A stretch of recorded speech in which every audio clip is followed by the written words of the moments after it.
Hi, good afternoon, CEO. Thank you for joining us halfway across the globe. I know you're very busy, but thanks for joining our web conference today. Inglo, please start.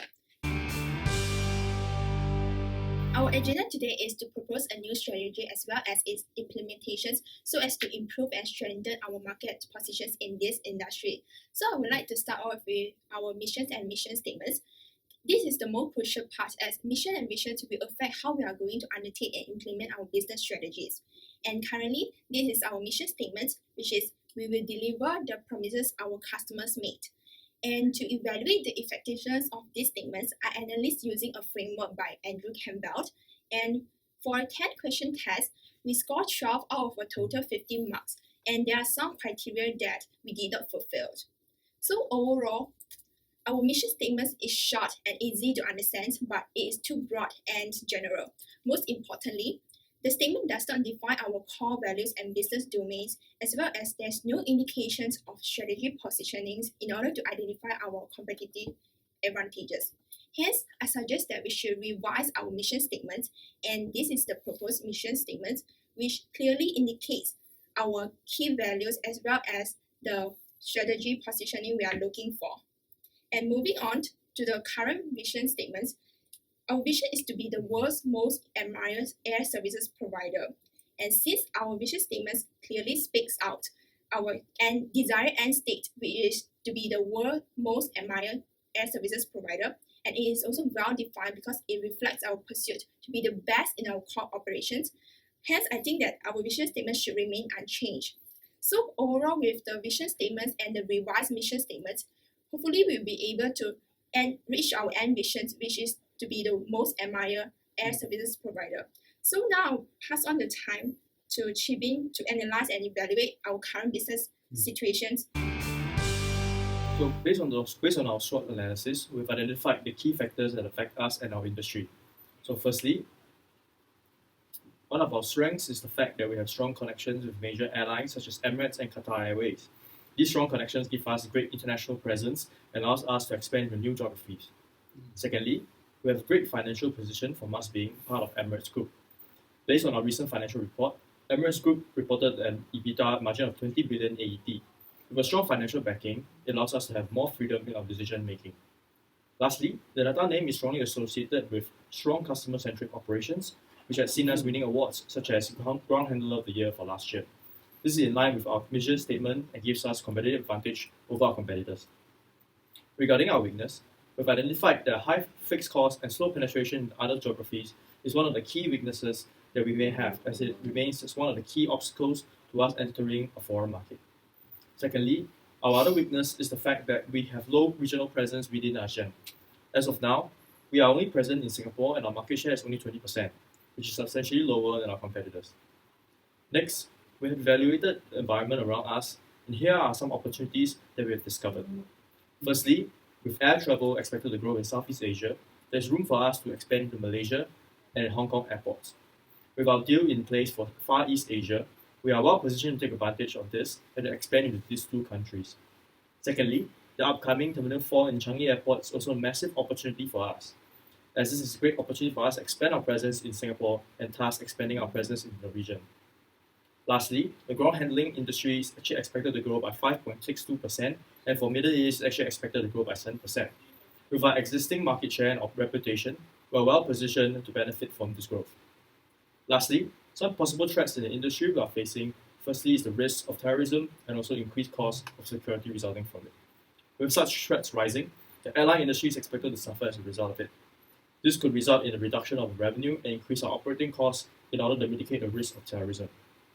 Also, another threat could be the possibility of rising fuel prices, which could affect our airline partners, which will in turn pass on this cost to us, which might affect us adversely. So now that I've covered the factors that might affect us and an industry, Joseph will now cover the strategies arising from it. Okay, thank you, Chinbin, for the detailed explanation of our company's most important strategic factors. Here we have our SFAS matrix showing the weights, rating, weighted score, and total score of our strategic factors. And there's 10 of them as listed by Chinbin earlier. I shall now move on to our tiles matrix and show how we have formulated 4 strategies for CIAS going forward by combining the strategic factors discussed earlier. We have O2S1, O2W1, S1T2, and T1W1. Alright, next. So I'll start off with the O2S1 strategy. This strategy uses CIAS's strength to seize available opportunities. Here, we use our strong connections with major airlines to take advantage of the upcoming Terminal 4. Given our existing position in Changi Airport, we are likely to secure contracts and have substantial operations at T4. We presently hold about 20% market share in the 3 terminals at Changi and should be able to claim somewhere between the range of 15 to 35% market share at T4. By expanding our operations, this strategy builds towards our company's vision of becoming the world's most admired air services provider. Next, I'll talk about the O2W1 strategy. This strategy allocates our limited resources to T4 and allows us to avoid the weaknesses of high fixed costs and slow penetration to new geographies that is inherent to our industry. We foresee CIAS reaping further economies of scale operating at all 4 terminals in Changi. This could strengthen our reputation in Singapore and serve as a stepping stone to expand further internationally. This once again builds towards the company's vision. Thirdly, the S1T2 strategy takes advantage of our strong connections with airlines to avoid the threat of rising fuel prices. Fuel prices are not within our control, and their increase would likely urge airlines to pass the cost on to ground handlers like us. However, we can negotiate prices of our services and avoid this threat because our relationships and reputation gives us substantial bargaining power. This strategy requires us to remain great at what we do, amplifies our performance-driven mentality, and builds towards CIAS's vision. And lastly, the T1W1 strategy is largely a defensive strategy that minimizes weaknesses and threats that we face. Countries that rank high on the Global Terrorism Index will be costlier to operate in. This exacerbates our weakness of high fixed costs and slow penetration. But by avoiding terrorism-prone countries and allocate resources to safer regions, CIAS can stand to reap higher returns and reduce the risk of jeopardizing both our mission and vision. And now I shall pass the time to our very new member of the strategy committee, James, and he will propose our recommended strategy and go into detail. Now, James, please. Hey, thank you, Joseph. So today we'll be proposing to use the O2S1 strategy, which is to expand into Terminal 4, leveraging on our strong connections with major airlines. And we have 3 compelling reasons why this is the biggest bang for buck, using a criteria from the Whelan and Hunger Strategic Management textbook. So first of all, this strategy deals with strategic factors, the bigger strengths that they should leverage on, the key weaknesses they must negate, and the opportunities that can be seen for growth, and last but not least, the threats that we must navigate around. This key strategy is based on the greater strength that CIAS have, evident from the allocated weight, which is 0.15, and its exceptional position to leverage on their strength, which is given by the rating of 4.5. And it's also based upon the most promising opportunity, which is evident from the weight of 1.0, and of which CIAS is best positioned to take advantage of, which has the high rating of 4.0. CIAS' greater strength is its strong connections with airline giants, and as Joseph mentioned just now, this has been instrumental for CIAS to capture 20% of market share in Singapore. And we believe that this bigger strength can be further leveraged upon due to the emergence of a grand opportunity, which is the opening of Terminal 4.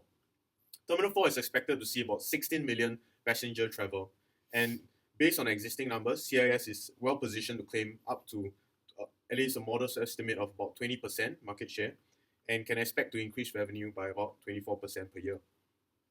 Also, other strengths that CIAS can leverage on, and also a negation of another key weakness, serves as further support in favor of this strategy, since we are talking about strategic factors. Well, this strategy of expansion leverages on the next greater strength, the strong financial position of her parent company. Such financial muscle that the parent company means that CIS have more than able to have the capability to absorb high setup costs and establish necessary infrastructure to expand into T4. It also negates another key weakness that CIS faces, which is the slow penetration rate into other geographies. Hence, we can negate this weakness by first looking locally and expanding into the new terminal. Well, but you may ask, is this really where the company should head to? Well, definitely. Why? Because it is aligned with the mission and vision of CIAS, which brings me to my second reason.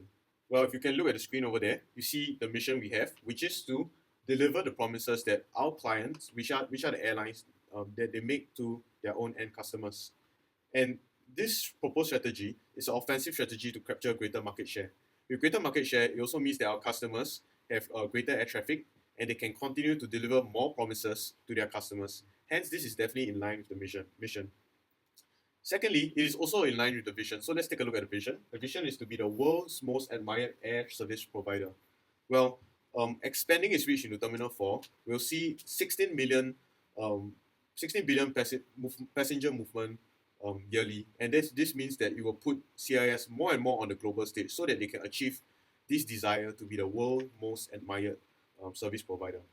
So as you can see, this strategy is very aligned with the mission and vision, and in fact, it helps them work towards the mission and in the long run reach their vision. Yeah, which brings me to my third reason, which I think the higher management will be interested about. How much does this cost, and also what are the side effects that will occur because of the implementation of this policy?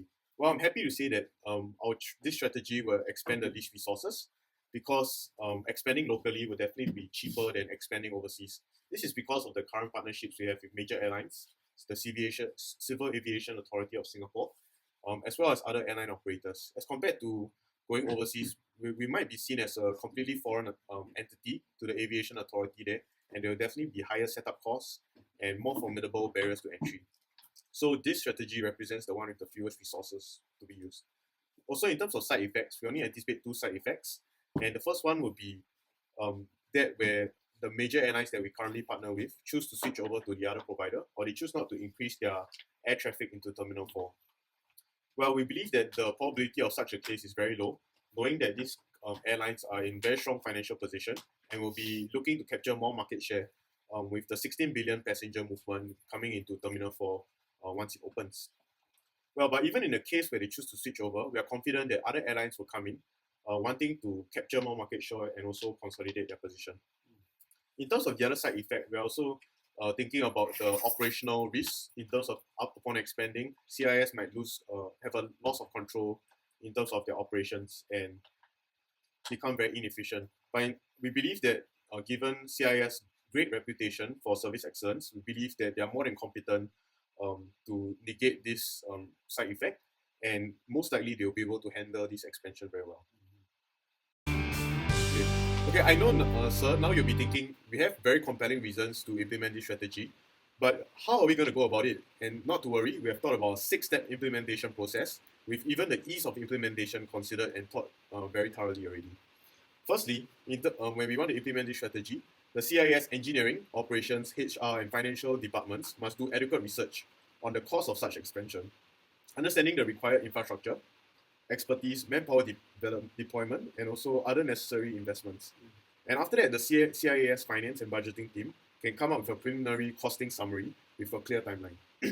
Secondly, the higher management of CIS has to submit the proposal to user and also to the parent company, which is Dinata, seeking for support and approval for funding to expand into T4. We anticipate this process to be a breeze, based upon Dinata's publicly known desire to expand CIS reach, based upon their announcements recently. Next step, the CIS liaison team and the customer relationship team also have to negotiate and secure contractual agreements with partner airlines, such as Emirates and Qatar Airways, and also further endorsements from them to present before the Civil Aviation Authority of Singapore, renewing their current alliances with these airlines. This is also expected to be a very natural progression, having worked with these airlines for many years and have gaining their trust as a trusted quality in airport services. Okay, now armed with the support of Dinata and the major airlines endorsements, CIS higher management will negotiate with the Civil Aviation Authority of Singapore regarding entry. We anticipate that these negotiations may be tricky, depending on the requirements that they have on CIAS, which we anticipate to be demanding due to the fact that T4 is a new flagship terminal that is supposed to represent Singapore on the map. But I believe with our world-class negotiation skills, we should be able to negotiate and bang on the strong partnership we have. Next, upon all the approvals, endorsements, and agreements that we have signed, CIS can move the installation of infrastructure, the recruitment process to expand their manpower base, and other processes to manage this expansion. Upon the establishment of full operations at T4, feedback channels must be put in place for further troubleshooting, issue resolution if any issues arise. This process can be carried out without much difficulty, but require meticulous supervision and monitoring. And with that, there is our 6-step plan to implement this competent and highly recommended strategy smoothly. And with that, we have come to the end of our pitch. We hope, sir, that you will consider this strategy based on our detailed analysis. And thank you very much for your time.